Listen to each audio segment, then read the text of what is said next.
trata dona octobre kalo kletan fla ambalma o bisimila malak chuka don kibaru keneka kibara munu mambulo kada buluka ekol ta o dogodara nga ekol karamo ulu kon be ukeleke buluka ali kawla duna ka fo kunun tanendo octobre kalo kletan kele anga ministre be no ni aleka baranya silendo kalanko ulu nyene bolima ni oye ministre de l'éducation nationale madame Sidibé Dedew Ousmane ale ni école karamoko uluka hage ni jekulu mado yi ñogoy kunu wala sa o se ka kuma kalanko kan ni ñogoy nun kon nala école karamoko uluko ni uba gelew bokada kalango ministre so o nyama ulu fena ye uga haminan ko wire ka yire ka fo ko ulu kon ka la ñine malde bela jelen kon be se ka wili ñogon fe ci ko amna novembre kalo clé folo samba fla ani mwan kilin kon nala o sababu la ministry ale anyini école karamo uluka hageni jekulu nyemo fe ko uba munyundoni wala sa choga amna useka frasoro kalanku gelew bela jelena nyogon fe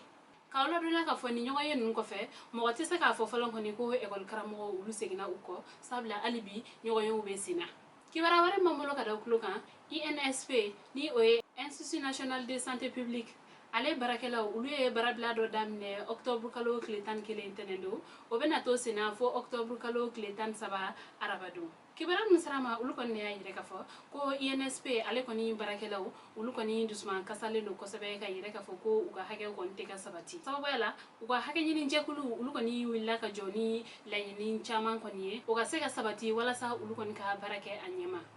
wala yini nun koni na folo ye muye hage yini jakulu manu nun koni ka fala ko coronavirus koni frakeli mal konnala ko ulu koni ka bara yoro o koni joda ba koni be bara in konnala ko o sababu yala ko prime kira do koni kun kan di INSP barakelo ma kada ka coronavirus bara afratika bun ko sabe ko o hage nun koni ma di uluma ko wa fene ko kabeni samba fla ani tan sheki ko iristurun ni o fene barakelo ka hage do ko o teka di uluma ko INSP refene konnala ko barakela munu be ni ulu kan ka sara INSP refe ko ulu fene ka sara uteka ke ko wa fene ko coronavirus bara do be fukata se adupta ma ko INSP nyamaw ko ulu kon be stagiaire walma mawre gansan ka ulu kon ta kabla o bara nununa ka soro chakeda barakela yere be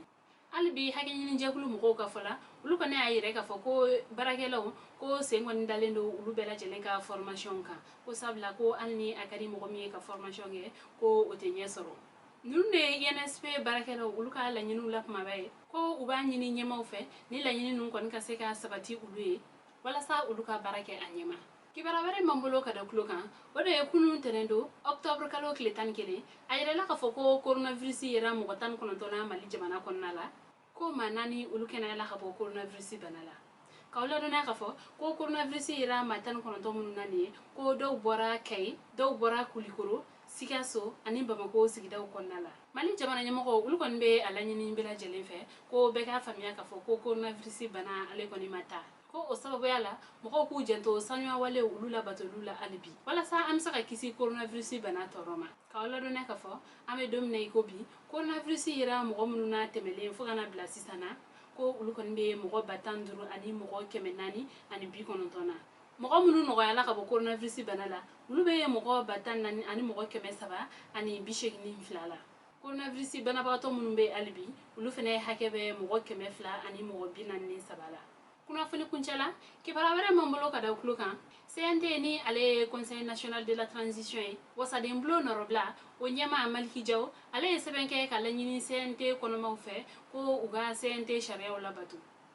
kibara mun salama ulu kon ne ayire kafo ko malki jaw ni ale CNT nyamai ale ko ne ajate bine kafo ko CNT tobe ka do ko dawla ko oni akhabara yere kon te fangelin fe o sababu yala ay sebendo ke ka CNT kono mo ko ni la donia kafo ko uma ka wale yake mun kon be CNT to do ko dawla ani ko CNT sharia kon nala ko jeklu were man ka sigi akono ko ni wati laban na ko jeklu do ko ni sigila ni oye collectif du CNT ko CNT madama do bo o kon nala ko ulu kon mana baram ke nini to koyne ko o kollo kon mesega se CNT kon mo to bela jelima ko o sababu yala abe famial ko nyuma nyini bela jelen fe ko be ka jija ka CNT ale ko ni sharia la batu